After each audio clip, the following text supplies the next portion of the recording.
All right, y'all. Here we go. The main event. This is the main video of the series because in this one, we're going to be looking at an ancient document that does say that Christians worship the Greek god Serapis. In fact, this document that we're going to look at today is going to be the primary evidence of people like Ray Hagins to back up their claim that that Christians worshiped Serapis before Jesus. Now, before we get to that, this is just a recap. My entire last video was a recap, so you might want to take a look at that. But these are all of the people that we've covered so far that have written about Jesus before the Council of Nicaea. So even without looking at this one document that people like to put forth as evidence of Christians worshiping Serapis, before 325, all of these writers have confirmed that Jesus existed before the year 325 and that Christians worshiped him. And every single one of these people on this list have made it, the mark of a Christian was that they would not worship Greek or Roman gods. That was literally the main thing that made them different from everyone else. But we cannot continue this series without looking at the main event, the main document that is brought forth by woke people. And here we go. By the way, this right here is a letter from Hadrian Augustus, a ruler, to Servianus. So we're going to read this and then I'm going to give you some background. From Hadrian Augustus to Servianus the consul, greeting. The land of Egypt, the praises of which you have been recounting to me, my dear Servianus, I have found to be wholly light-minded, unstable, and blown about by every breath of rumor. There those who worship Serapis are, in fact, Christians, and those who call themselves bishops of Christ are, in fact, devotees of Serapis. I don't know why I said comma. There is no chief of the Jewish synagogue, no Samaritan, no Christian presbyter who is not an astrologer, a soothsayer, or an anointer. Even the patriarch himself, when he comes to Egypt, is forced by some to worship Serapis, by others to worship Christ. They are a folk most seditious, most deceitful, most given to injury, but their city is prosperous, rich, and fruitful, and in it no one is idle. Some are blowers of glass, others are makers of paper. All are at least weavers of linen, or seem to belong to one craft or another. The lame have their occupations, the eunuchs have theirs, the blind have theirs, and not even those whose hands are crippled are idle. So pretty much, this is pretty much what Ray Hagins will show you. And I'm going to show you, first I'm going to give you some background on this, and then I'm going to show you what he didn't show you. All right, so this is from the ruler Hadrian Augustus to his I want to say his nephew, but I don't know. It's like basically to another ruler, the consul. So he's sending him a letter and he's saying, the land of Egypt, which you've been praising, I found to be wholly light-minded, unstable, and blown about by every breath of rumor. So he's not impressed with Egypt, even though Servianus has been speaking highly of it. Though there are those who worship Serapis are in fact Christians, and those who call themselves bishops of Christ are in fact devotees of Serapis. So here you go. You have a document that's blatantly saying that Christians, at least in Egypt, worship Serapis. Now, I'm going to state that the very fact that this document even mentions this disproves the people who say that Christians worship Serapis before Jesus.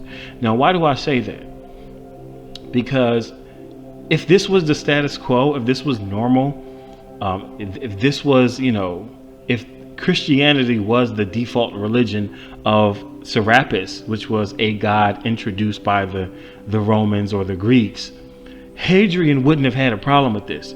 This wouldn't have been unimpressive to him. It makes more sense that Hadrian is unimpressed with the fact that Christians are worshiping Serapis because they are not supposed to be.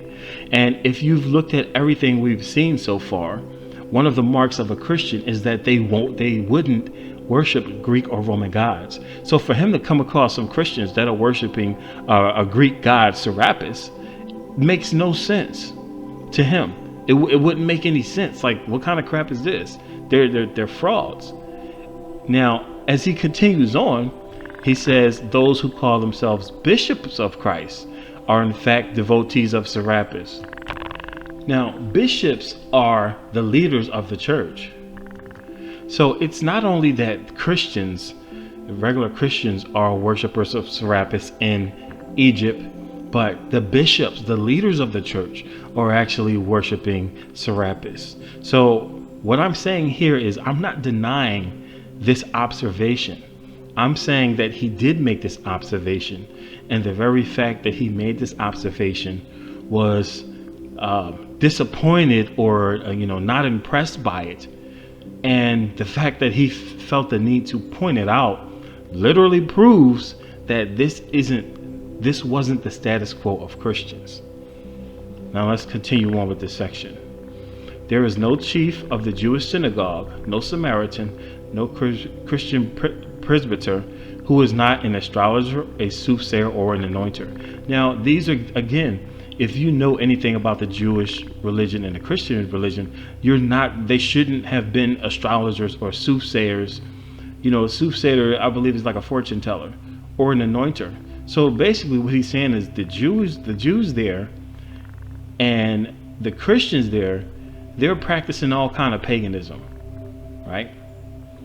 Even the patriarch himself, I'm not sure who he's referring to, but it says even the patriarch himself, when he comes to Egypt, is forced by some to worship Serapis, by others to worship Christ. Right here, you see a clear distinction between Serapis and Jesus, or let's say Christ. We're going to just say Christ, right? So if you in one sentence you hear some people are forcing the patriarch to worship Serapis, others are forcing him to worship Christ.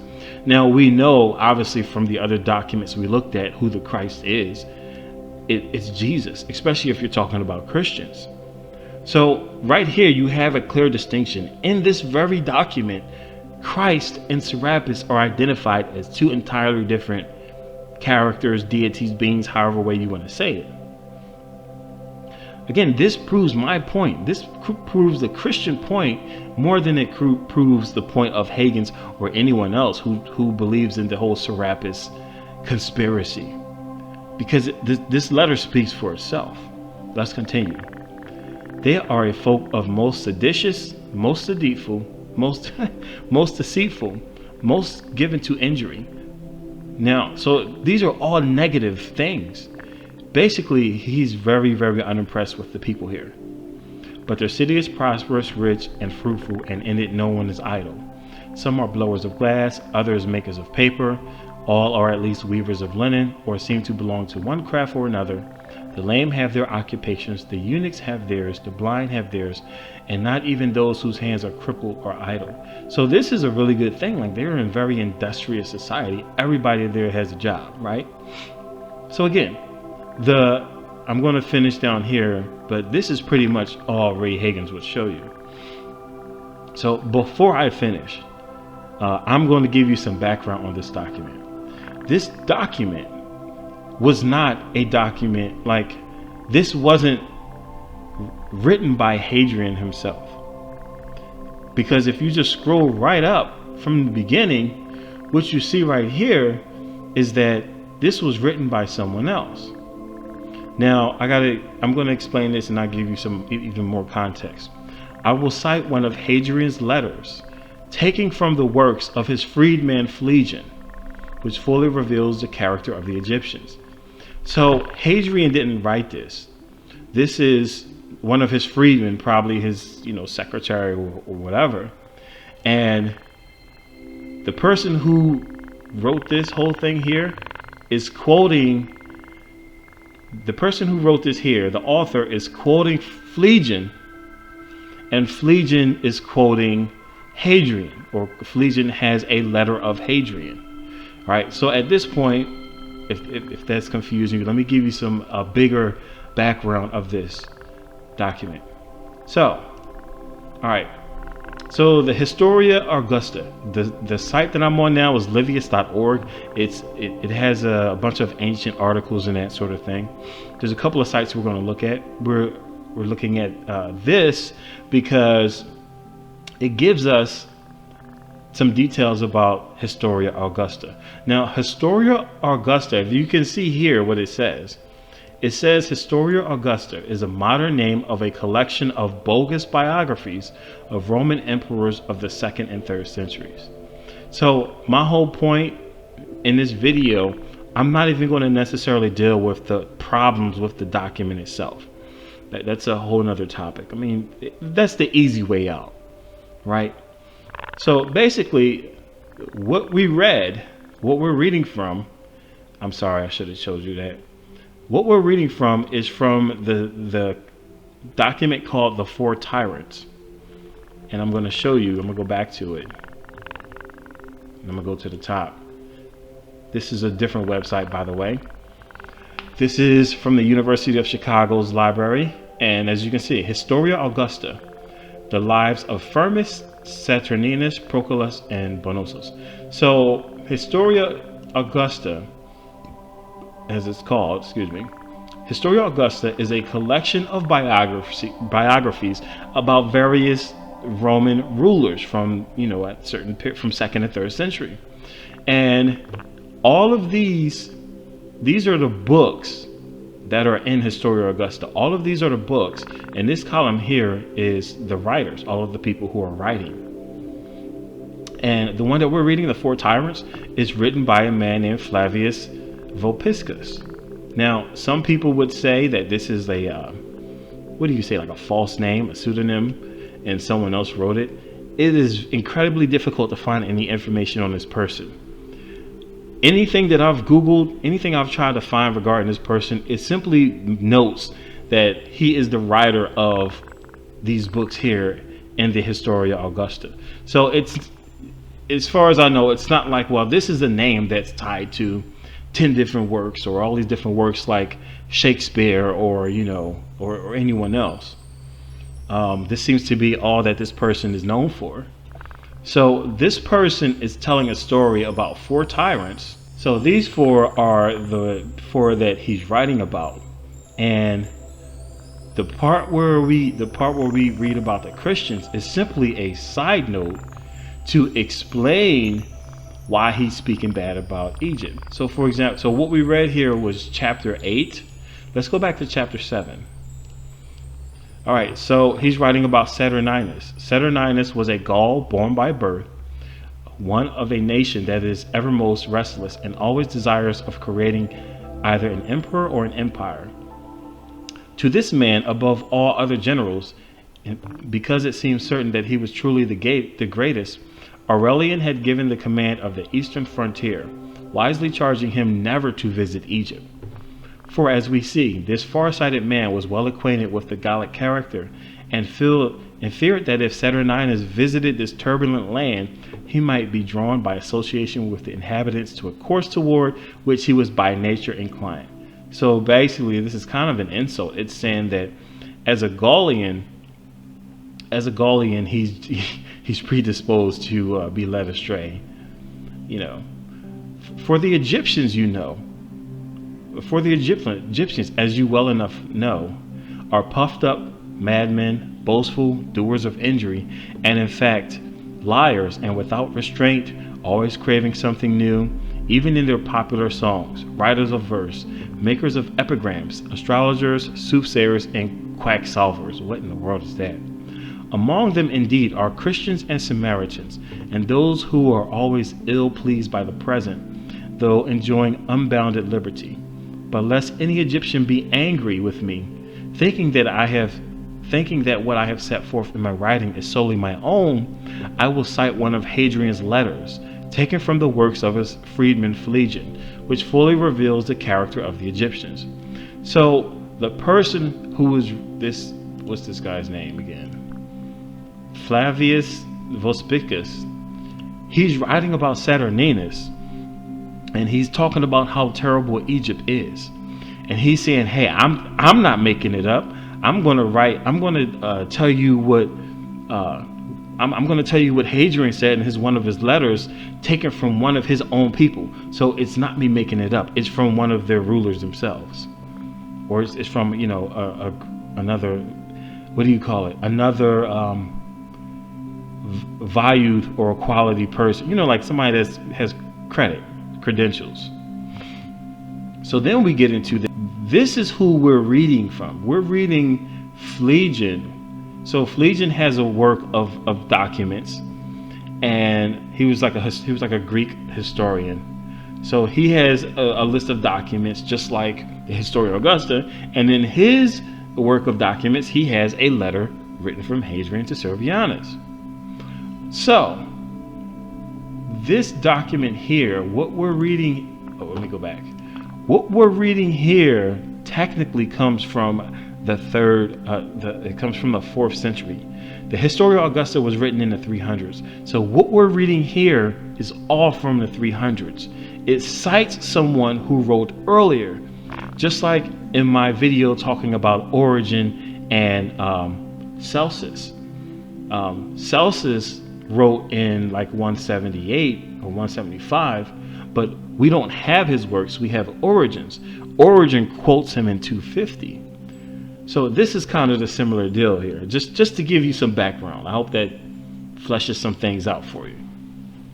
So the whole point of this section here, where it talks about Christians worshiping Serapis and the soothsayers and all that, this is to give you an idea of how terrible of a place Egypt is. Now, we're going to read some stuff after the part that people normally read to give you even more context. You never just read a document and just turn to the middle and just read the middle. You got to at least, for example, at least for this one is about Saturninus. So you would at least have to start from this to get the context of why what is written was written. All right, so we left off here. The eunuchs have theirs, the blind have theirs, their jobs, by the way, and not even those whose hands are crippled or idle. So we're going to continue reading down. Their only God is money, and this the Christians, the Jews, and in fact, all nations adore. And it would be this city had a better character, and would that this city had a better character, for indeed it is worthy by reason of its richness and by reason of its size to hold the chief place in the whole of Egypt. I granted every favor. I restored to it all its ancient rights and bestowed on it new ones besides, so that the people gave thanks to me while I was present among them. Then no sooner had I departed thence than they said many things against my son Verus, and what they said about Antonius I believe you have learned. I can only wish for them that they may live on their own chickens, which they breed in a fashion I am ashamed to describe. Now the footnote for this says that they breed their chickens and they hatch their eggs in piles of dung. I am sending you over some cups, changing color and variegated, presented to me by the priest of a temple, and now dedicated particularly to you and my sister. I should like you to use them at banquets on feast days. Take good care, however, that our dear Africanus does not use them too freely. So again, this letter, this letter isn't about Christians or Serapis. This letter is about how terrible Egypt was, which is funny because so many woke folk like to praise Egypt like it was so awesome, ancient Egypt. And I cannot read all of this. The rest of this stuff has nothing to do with Christians and stuff. The main thing was in chapter 8. And that's just mainly what I wanted to show you. That's pretty much it. But just to rehash it again, Hadrian writes to Servianus and says, you've been praising this land, and when I got there, I was very disappointed in what I saw. It's just like, it's light-minded, unstable, and blown about by every breath of rumor. The people that worship Serapis are the Christians, and those who call themselves bishops of Christ, they're actually devoted to Serapis. There's no chief of the synagogue, no Samaritan, no Christian presbyter who's not an astrologer, a soothsayer, or an anointer. Basically, all of the people that were supposed to be religious and different were not. They were caught up in craziness. So again, to give this letter context, I explained to you, I showed you rather, that this letter, it's part of a bigger context. It's part of something bigger than, it's not just about, this is what the Christians do. He's telling you how terrible Egypt is, and he points out bad things about Egypt. Now, again, if it was like just status quo for Christians to worship Serapis, if that was just their religion, number one, he wouldn't have had a problem with it. Number two, he would have felt no need to point it out as an observation of what's bad, because after all, Serapis was invented by the Greeks, and a lot of the Greek and Roman gods were the same, and that's just what they did. They worshiped all kind of gods, so it wouldn't have been any issue. But as we've seen from the other documents that we looked at Lactantius, Origen, Celsus, Lucian, the Muratorian canon, they all, every single one of these, made it clear that Christians before Nicaea did not worship Greek gods. That was like their calling card. They didn't worship Greek gods. They worshiped this Jesus fella, and they seemed to not value their worldly possessions. Those are like the three main things. And then they loved everyone, or they was like kind and treated everyone nice. Those were the main things. So you have all of these people before. I should have said, by the way, I'm sorry. I should have said the dating of this letter. This letter was supposedly written in the year 134. Hadrian to Servianus, which talks about Christians worshiping Serapis. So counting back from the Council of Nicaea, you got 320, you got 250, you got 175. Lucian of Samosata, he's around 175. The Muratorian writer is around 180. And somewhere in there, in between there, you have the letter from Hadrian to Servianus. And before that, even before that, you have Matthew, Mark, Luke, John, Peter, Jude, James, Paul. Because the Muratorian writer, the Muratorian canon, is a list of Bible books that are considered scripture by the church. And it mentions all of these. We know that the Christians worshiped a savior. They worshiped a Christ who was not a Greek or Roman god. And by default, we know who that is because they're Christians. And we have the Bible written before all of these other people. So, you have 13 people here who talk about how Christians would not worship Greek and Roman gods. You have one document that says that Christians did Greek and Roman gods, and it was mentioned in a document. It was mentioned in a way to point out all the things that was bad about Egypt. But see, this is why you don't just listen to random people on YouTube. This is why you can't just listen to random, hashtag woke folk who quote a letter in the middle of a document, don't give you any context or anything. And suddenly, and then you don't just, that's not research. This is research. Now, I've given you stuff before. I've given you stuff that was after the letter from Hadrian to Servianus, because that's 134. This is 180, 175, 250, 325, or 320. I'm going to give you, my next video is going to be about a document that not only happened right before the letter from Hadrian to Servianus, which was 134, but that letter is literally going to be one that was written directly to Hadrian from a Christian. So this video and my next video are really going to be the main event.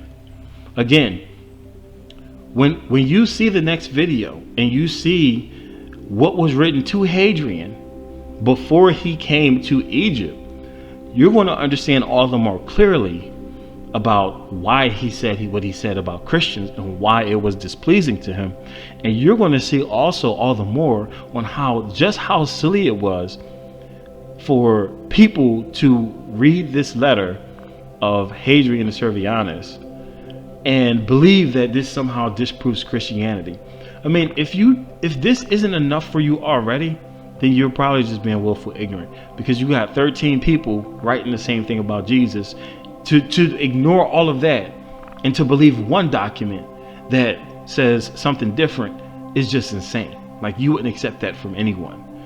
But again, the next one we're going to look at is going to be called the Apology of Aristides, and it's going to be a letter written to Hadrian about Christianity, and it's going to be basically, in the years right before he visited Egypt and wrote to Servianus. All right, so that's my video for today.